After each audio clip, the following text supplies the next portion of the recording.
দর্শক, বিদেশ যাওয়া এবং আসার জন্য বাংলাদেশ সরকার এই মুহূর্তে যে একটি নতুন নিয়ম তৈরি করেছে, যে যাত্রী যারা রয়েছে সেই যাত্রীদের সাথে কিন্তু দুইজনের বেশি কেউ থাকতে পারবে না। অর্থাৎ যারা বিদেশ যাবে এবং যারা বিদেশ থেকে আসছে তাদেরকে রিসিভ করা এবং বিদায় দেওয়ার জন্য কিন্তু এয়ারপোর্টে দুইয়ের বেশি যাত্রীর সাথে কিন্তু কেউ থাকতে পারবে না।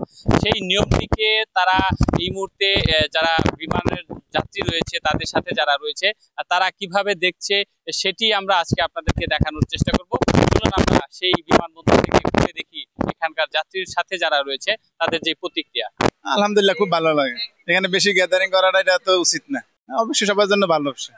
অনেক গ্যাদারিং হইতে মানে এখানে ঠেলা ঠেলি হইতেছে, মনে করেন মানুষ যাত্রীরা বেশি বিতৃষ্ণা ভোগ করতেছে। আর এখন তার যাত্রীরা বিতৃষ্ণা বোধ করে না, নিরিবিলি আছে, সে সহজভাবে যাইতেছে।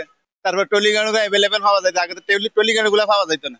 হ্যাঁ, এখন তো টলি গাড়ি অ্যাভেলেবেল পাওয়া যাইতেছে, আমরা মাল নিয়ে খাড়াই রয়েছি, কোনো সমস্যা নেই ইনশাল্লাহ। আমি তো গত 15 বছর বিদেশ করতেছি, তা আমার ধারণা এবার আসা যাওয়াটা খুব সহজ হইতেছে ইনশাল্লাহ। সহজ লাগছে, অনেক সহজ লাগছে। আসতেও সহজ হয়েছে, যাইতেও সহজ হয়েছে। আমি ডুবে যাইতেছি। কেমন লাগে? ভালো লাগে, আনন্দ লাগে। লোকটা রিসিভ করতে আসি, আবার যাই, একটা আনন্দ সহ। অনেক সময় এই যে এবার কিভাবে দেখছি, তার গাড়িতে আসলাম 4-5 জন আসছি, আসার পরে ওই দিক দিয়ে 2 জন আইসি, এদিক দিয়ে আইসি, এইভাবে করে আইসি। লোকটা তো রিসিভ করে যায়, কষ্ট। এখন কয়েক বছর পর আবার আসবে রিটার্ন, আল্লাহ মাহবুদে জানে। অবশ্যই ভালো লাগতেছে, বাতাস খাইতেছি, কত সুন্দর দেখা যায়। এই জায়গা তো আর অনেক সময় আসতে পারবো না। আমরা সৌদি আরবে যাচ্ছি।